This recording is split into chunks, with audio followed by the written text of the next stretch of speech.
Fed rate cut gets a mixed response. What it means for Bitcoin and ALTS. Burning question. Burning questions. Inquiring minds want to know, right?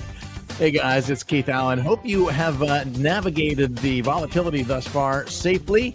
I think there's more to come. And today we're going to climb into exactly what's happening in the charts, what this mixed response is all about.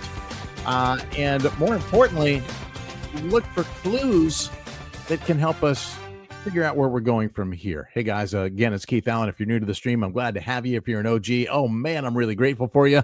For you new folks, I am a work from home dad. I am a full-time trader and I'm co-founder of Material Indicators, and I'm glad to have you with me. And as per usual, you OGs know I have some very simple requests for you before we get into the good stuff. And that is to do me the favor of returning the favor of me giving you this free content and alpha and insight.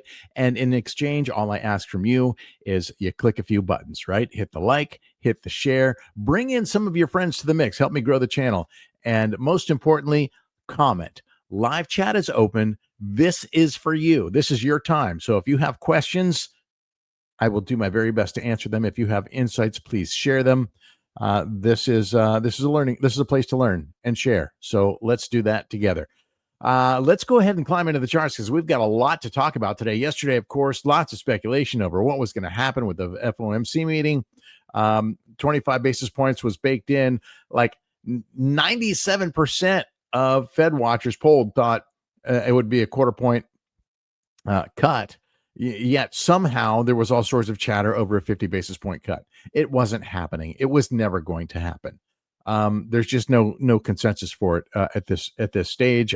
My thought was that going to a 50 basis point cut after all that we had seen telegraphed being a 25 basis point cut, a 50 basis point cut would have done three things. Number one, it would have been a shock to the market. And we know that Fed Chair Powell works very hard and diligently not to shock the market. Number two, it would have, in my opinion, and I did see some mixed opinions on this. Some were of the opinion that, 50 basis points, the market would go nuts with that, and that would just be rocket fuel. My perspective was a little different. My perspective was a 50 basis point cut. After so many people expected 25, a 50 basis point cut would signal to the market that things might be worse than they really are.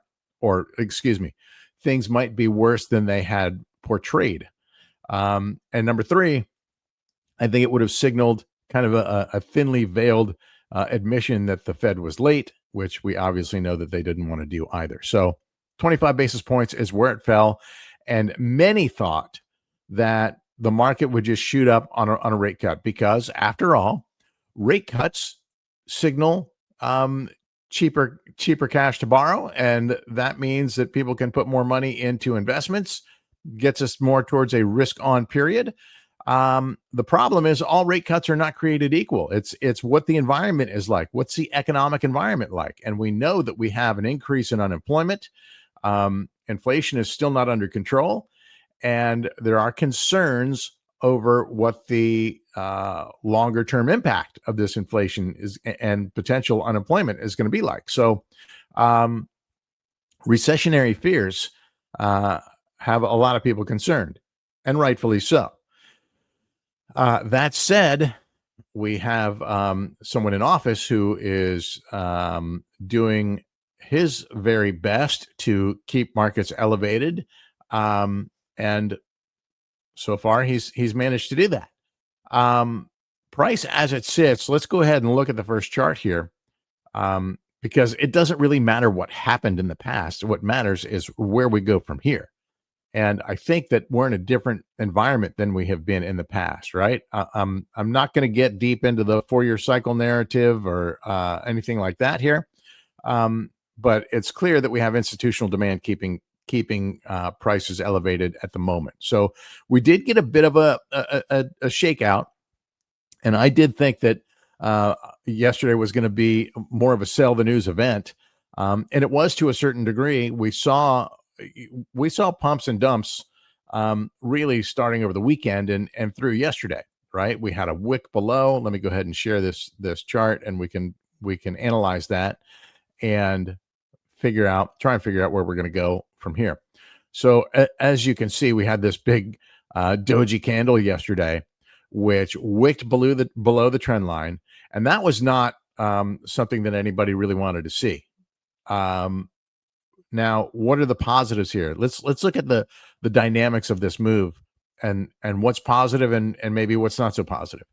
So, from a positive, it is another support test off of the 50-day moving average, right? And that's been tested once, twice. This one might count close enough to the pin 3 times, 4 times. Now, I would have liked to see this one not make a lower low from here. But nonetheless, that's a very short-term view, right? That's a micro view of what's going on. If we look at it on the weekly time frame, it's a higher low for sure, right? So that's positives. And on the weekly time frame, this is off of the 21-week moving average. Those are positives.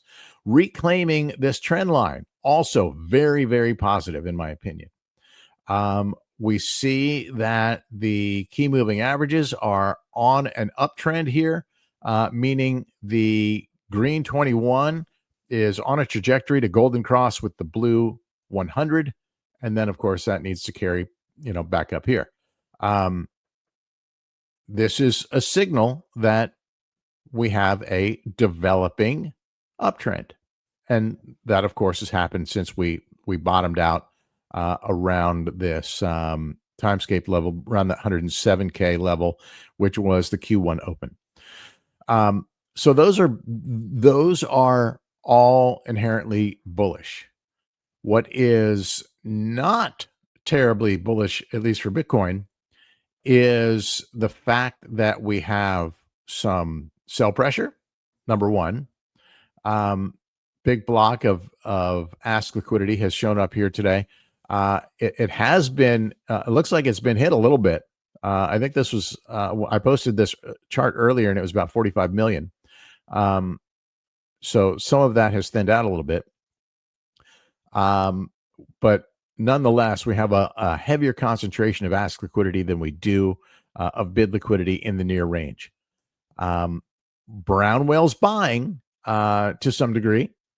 Purple whales still somewhat timid here, right? Still kind of chopping through it here, at least on that higher time frame. If we drill down into the lower time frames, we can see that brown has been mixed, right? This makes me think this is not just one entity. We've got some buying and some selling happening here. If we go to the daily, we can see that there's some profit taking up in here, right? So it's just not, it's not consistent. This to me does not look like, oh, hey, it's a rate cut, we're off to the races and we're back to accumulation mode. Brown looks more like that, and Brown has looked more like that throughout most of the year, for sure. So they have been on a steady accumulation, whereas purple, which has historically had the most influence over Bitcoin price, has been distributing since back in May, and recently, after that recent support test down to that 107 range, started buying again. But in the past few days, and since really the week, it's been a mix of buying and selling. So no big commitment out of purple here at the moment. I look for them to be unified at some point and get back to accumulation. So I think that the macro outlook remains strong. We know that institutional demand is as strong as it's ever been. So that's a positive for Bitcoin, but we could have some short-term volatility. And there's a number of things that point to that. One, if we go over to the MI dashboard and we look at our beta, ALTS to BTC beta chart, I want you to look here. So there's a couple of ways to do this. You can look at data visualization here and just look at the colors, right? you can see that we are transitioning from a blue period, which is a period of high beta, to a somewhat neutral, and then one would think we go to a period of low beta soon. You can see the transition right here. We're almost at the midpoint. You can see that the high beta had peaked, and now we have low beta kind of swapping, right? So we are right at that intersection. What this means is that when we're in periods of high beta, that typically marks local bottoms for Bitcoin, and so we're off of that, and so that means we could be getting toppy here locally. I don't think this is a cycle top. I think this is a locally toppy situation. Not exactly there yet, but headed there, right? We get there when we move into a period of low beta where it gets up, much higher here, right? So this is something I'm watching here. Just an indication of where things are trending in the short term. We can look at this a little bit differently and look at let's look at correlation between ALTS and BTC. I might need a refresh on that. Let's go to, there it is. All right. Similarly, you can see a transition in color here, right? And blue was capitulation. That's when we got down to that 107 range. And now we see this changing a bit. We're in a period of optimism, and this may be dangerous, right?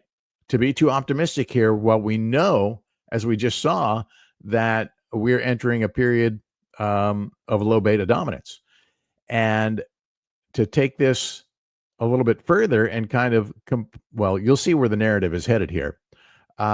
Let's look at price returns and drawdowns.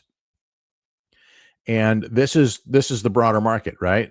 14-day rolling returns for all pairs, at least all pairs on Binance. So this is like 400 some odd pairs. And you can see again color transitioning, right? So this was kind of that capitulation. These darker blue areas are the capitulations where things bottom out. And now we see recovery where the vast majority of alts are moving into profits, and many of them moving into double-digit profits. Doge up 28% here in the past 14 days. ETHFI up nearly 40%. FLM 22%. All right. So, in terms of this, you might want to look for the ones that haven't had the huge runs yet. Pendle's pretty interesting. 9%, 10% in the past 14 days. Let's see, where'd it go? There you go, 9.5%. So this tells me alts are starting to get some fuel here. And a chart that I've shared with you several times before will give us a little bit more insight into that and what's happening with alts. So what I'm wondering here is, here we go. This is kind of my metric on alt season, right? We have seen the alt season indicators that say that we are up in the range that is typically defines alt season. And so the conditions are there, the indicators are there, and now the price action is starting to happen. If you watched last week, I had drawn this local top line, which we popped above, headed to the weekend. Then things nose down coming into the rate cut, and now we're back above it, headed towards a $1 trillion market cap for total 3ES. Now, yes, the sum of all alts is more than $1 trillion. This is total 3ES. Total 3ES is the top 100 coins minus, so excluding Bitcoin, excluding ETH, and excluding stable coins. So this is a basket of the top 100 by market cap, excluding those coins. And you can see it has now broken local resistance and aiming for this $1 trillion market cap line. That's That's largely psychological, but we know that psychological actually, matters in this game. It has an impact. But what's more important here is the divergences, right? We now have total 3ES on the rise. We have Bitcoin dominance again declining. Yesterday it was moving up heading into this rate cut. Yesterday, heading into the rate cut, we saw, and in times of uncertainty, we will see capital rotate into stables and rotate since the evolution of the institutional, market for Bitcoin. We've seen a lot of during those uncertain times, we see a lot rotate back into Bitcoin as well. And so now it's rotating out of Bitcoin. That dominance is moving towards alts and to a lesser degree, ETH. As you can see here, ETH is actually on the decline right now. So this is the recipe right here that you look for in terms of altcoins thriving. You have declining. Well, now we have a little uptick here as well, but it's pretty flat in terms of Bitcoin dominance. But declining everywhere, pretty much. But total 3ES. So that's a signal to me that capital is starting to rotate to these alts. And so my question is, are we in a situation where we got the rate cut, it's macro bullish, and ultimately a high tide is going to raise all boats and we're going to see everything go up? Not necessarily proportionately, but we'll see everything go up? Or are we going to see some capital rotate out of Bitcoin and potentially even out of ETH for a short period of time to boost this alt rally? We can call it alt season, I guess, because that's what people want to do. I just, if you've been listening to me throughout the year, I have been skeptical as to whether or not what we will see in an alt season looks the same in 2025, this point in 2025, as it did in previous cycles. And I don't think it looks the same as it looked in 2021, for example. So I would be cautious. I would be very selective about the coins that you choose. There is massive upside potential on a lot of coins, okay? But they are not all created equally. So focus on quality or things that you at least have conviction in for the longer term. And that conviction needs to be something that you've come up with on your own, not necessarily because some random dude on social media said so, myself included. Don't do what I do. I'm just trying to show you what to look for. So this is what I'm watching. This is what I'm watching very, very closely. And so my thought is what we could see happen, and especially since we see this, this block of ask liquidity concentrated up here. Now, if we had seen big blocks of bid liquidity moving in, I might feel differently. I would feel differently. Not might. I would most definitely feel differently. I mean, we do see some of it stair stepping up a little bit here, which is a positive sign. But what we don't see is a fat block of bids right here holding price up to push through this. And so that's what it's going to take. If we were to see this right here, and this isn't a lot, right? This is $14.5 million, but look what it did. So, and this was with no intention of getting filled. This somehow, I think it triggers algos, right? When we see blocks of liquidity move around like this and price react, it is essentially trying to push price in the opposite direction. And so we have a little bit moving up here, but what we really want to see, if we really want to see things break through this 118 level and then have a crack at 120, you can see there's some more asks stacked at 119. But if we really want to see things power through this, we need to see more bid liquidity come into this range, and we need to see purple whales join brown in this buying. So this looks very impressive on brown, by the way, right? So this is a normalized view, and it's worth noting that in this bind CVD, on the normalized view, all of these order classes are, what you're seeing is on a scale of 0 to 1, scale of 1 relative to itself. So if I click out everything else and we just focus on what these whales are doing, brown whales have bought and sold, their net volume pretty much they are peaked right now, right? This is the most volume they have net purchased in the past 7 days. And if we take this down to the daily, same thing, right?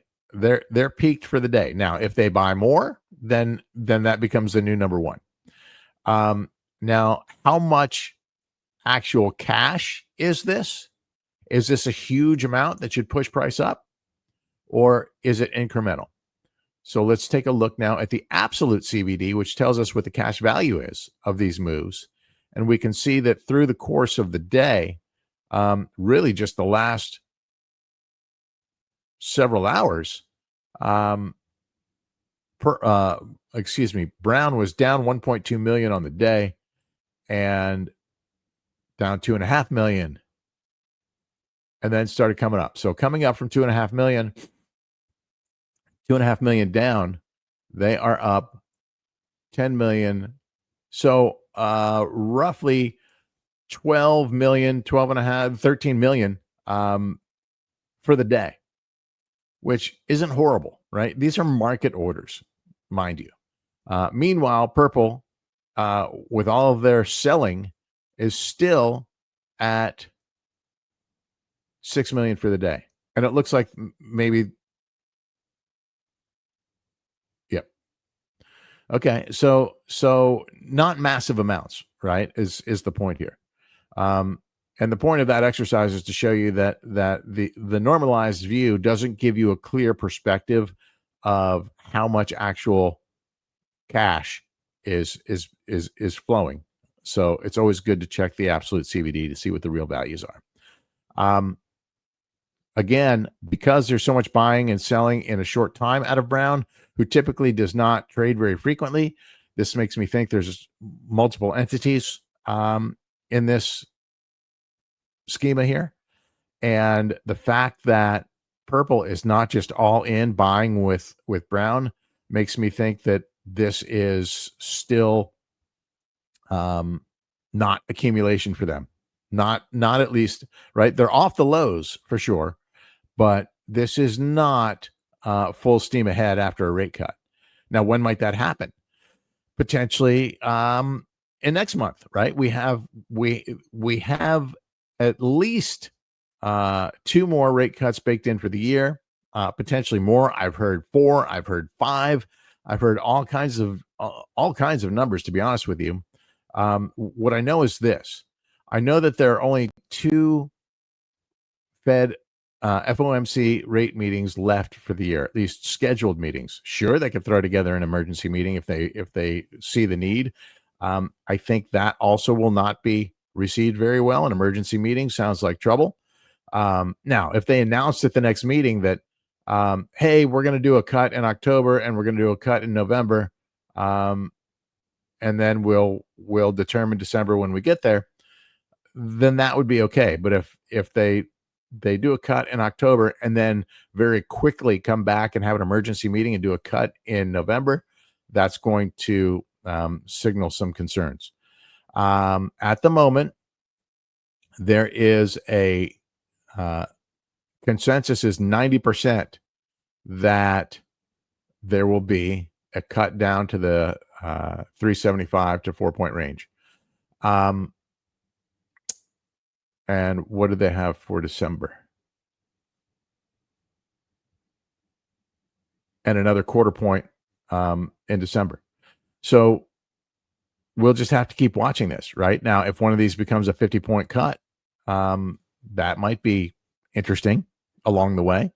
And these metrics change. These metrics change a couple times through the day. So this is something that you can watch as well. In terms of what we've seen in ETFs, this also signals a little less confidence in the current status than maybe a lot of bulls were hoping for. Right? Yesterday, there was some sell pressure on Bitcoin ETFs, and there was also sell pressure on ETH ETFs. Not a ton, but the point is, there wasn't a bunch of buying. Even even BlackRock bought incrementally compared to what their normal volume is. So those are things to keep in mind. It's why I think that we could potentially be seeing a, I don't know, maybe a bit of a trap at this point that could lure in some late longs, could lure in some early, could be luring in early shorts. We get that squeeze, and then those late longs, if they had not taken any profit, might get punished. And what I'm looking for here is a scenario where Bitcoin does cool off just a little bit, give these alts a chance to run, and then we have our next leg up. Timing wise, always not my strong suit to project long range, but I can tell you that historically, Q4 is when Bitcoin rocks, right? So November, December should really be interesting. So maybe it's the remainder of the month that's like this. Maybe that trickles into October, and we see alts rip for a bit. But I think when it comes down to the end of the year, the money is going to flow back into these more, how should I say, more reliable and more widely adopted assets, Bitcoin, ETH, Solana, etc. That's my expectation. I could be wrong. I've been wrong before. I do wrong very, very well. So these are just my thoughts and interpretations. You do what works for you, but I hope I've given you some things to think about. If you were of the belief that a rate cut meant moonshot, and gosh, I saw a lot of that noise on social media this week, you just haven't been paying attention to how things work, or you're just trying to bait people into your narrative and your trade, and then you're gonna dump on them. Don't be like that. That's not how I operate. Gonna leave it right there, guys. Hope that helps you out and gives you some insight. And I hope if you haven't done so yet, you'll do me that favor. Smash the buttons, especially share it. And if you are watching this late and you didn't get a chance to join us live, drop a comment. I always engage with those comments later in the day as well. Appreciate the ongoing support. If anything noteworthy happens between now and tomorrow, I'll do my best to chime in and give you guys some updates. If you want to get them while they're hot and fresh, I invite you to join us in the Material Indicators Telegram community. Links are in the description of the video and at the top of pretty much all of our assets on the website, on the X page, on the YouTube page, etc. Click that link and join us in the Telegram community. Great global community of traders talking about this stuff all day, every day.